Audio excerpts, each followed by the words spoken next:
नमस्कार दोस्तों, आखिर वही हुआ जो मैं बता रहा था आपको कि हो सकता है कि मायावती इंडिया गठबंधन के साथ नहीं जाएँगी और वो इस बार अकेले ही चुनाव लड़ेंगी। जी हाँ दोस्तों, अभी 99% हो चुका है कि मायावती अब इस बार यानी कि 2024 के चुनाव में किसी भी दल के पास, किसी भी पार्टी के पास नहीं जाने वाली हैं। वो अब अकेले ही चुनाव लड़ेंगी और इसका सबसे ज़्यादा फ़ायदा मायावती के लिए नहीं, बीजेपी के लिए फ़ायदा होगा और वो हो सकता है कि इस तीसरी बार भी मोदी लगातार प्रधानमंत्री बन जाएँ।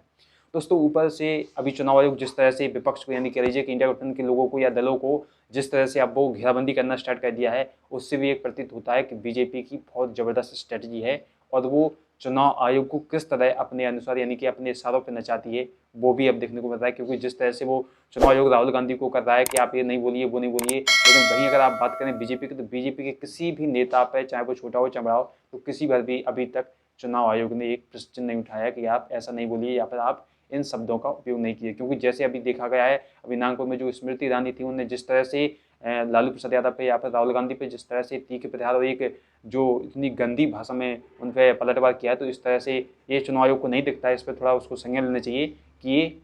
हमें दोनों दलों को देखना बराबर चाहिए, जैसे एक माता पिता अपने बच्चों को देखते हैं, लेकिन ऐसा नहीं कर रहा है। वो एक समझ लीजिए कि फेवरेटिज्म या कह लीजिए कि एक बास्ट तरीके से काम कर रहा है। तो दोस्तों बात कर लेते हैं कुछ इंपोर्टेंस खबरों के बारे में, जिसने अखिलेश यादव और डिंपल यादव पर अभद्र टिप्पणी की थी कि अखिलेश यादव रात में जाते हैं और डिंपल यादव मतलब उल्टा सीधे किया था, उसको पुलिस ने गिरफ्तार कर लिया है, आज हो चुका है। दोस्तों दूसरी खबर की ओर बढ़ें तो जो अभी जो एमएसपी के ऊपर चल रहा था, किसानों का जो आंदोलन चल रहा है, अभी भी चल रहा था कि जो हमें 50% प्रॉफिट मिलना चाहिए, तो उसके ऊपर अभी नाना पाटेकर ने एक अपना ट्विटर पे एक मतलब एक्स पे एक अपना एक ट्वीट जारी किया है। उसमें लिखा है कि अब आपको जो 50% किसान है, वो जो आपको 50% प्रॉफिट चाहिए, तो वो आपको ये तय करना पड़ेगा कि आपको किसकी सरकार चाहिए। तो ये नाना पाटेकर ने बहुत एक माहौल गर्म कर दिया है। क्योंकि जिस तरह से अभी जो बीजेपी के नेता कर रहे थे कि हम मतलब बीजेपी के नेता और जो गोदी मीडिया उठा रही थी कि अगर एमएसपी देंगे यानी किसानों को, तो फिर जो गरीब जनता है वो भूख मर जाएगी। दोस्तों अगली अपडेट आ रही है कि कांग्रेस पार्टी बहुत जल्दी ही यानी कि 1-2 दिन में अपनी 100 उम्मीदवारों की लिस्ट जारी कर सकती है।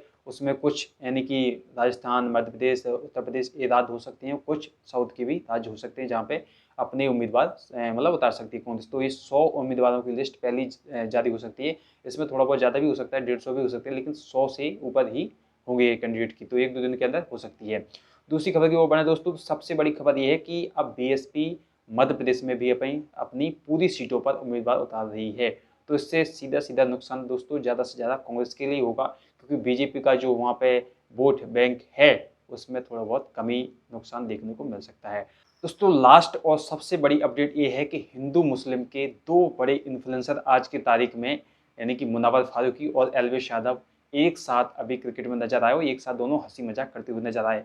लोगों को समझना भी चाहिए कि भाई हम लोग पिसते रहते हैं, हम लोग एक दूसरे को गाली देते रहते हैं और वो लोग वहाँ एक हो जाते हैं। जैसे नेता लोग हो जाते हैं, वैसे ये दोनों लोग भी एक हो गए हैं। तो थोड़ा अपने आप में थोड़ा प्रेम भाव बढ़ाइए। अंदर लिए रोज़ ऐसे ही वीडियो के साथ हमारे साथ, तो प्लीज़ चैनल को सब्सक्राइब एंड वीडियो को लाइक शेयर जरूर कीजिए।